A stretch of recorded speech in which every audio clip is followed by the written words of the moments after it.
These shocking new details may prove that OJ Simpson had an accomplice, and it's not his son. About 7 years ago, a producer came to me and said, I want you to look at a project that I have. I'd like you to help me.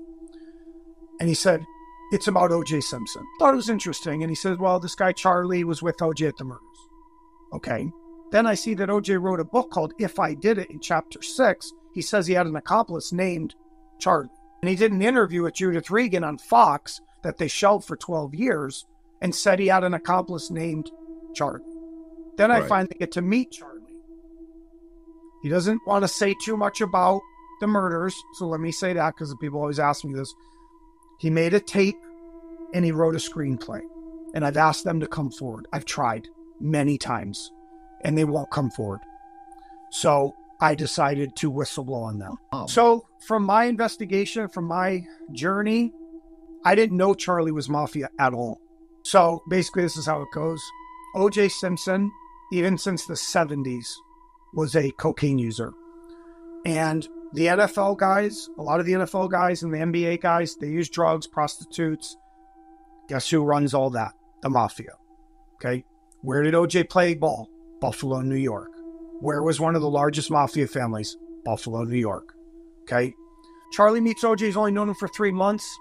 They're running drugs. They're doing probably girls. There's point shaving supposedly with NFL games that OJ's lining up. There's a big gambling racket. And so Ehrlich meets OJ in the screenplay, and on the tape, they talk about how they met. They meet at Rockingham. AC's actually there.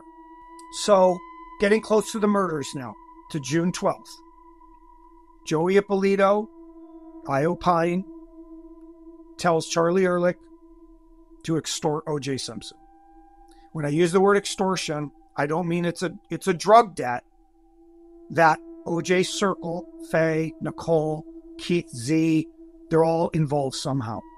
When Charlie goes to Rockingham at about 10 o'clock on June 12th on Sunday night, he says, we got to get that money. What he means is Joey wants his money from either you, Nicole, Faye, Keith, the Mezzaluna kids, whoever it is. We've been dealing you, right?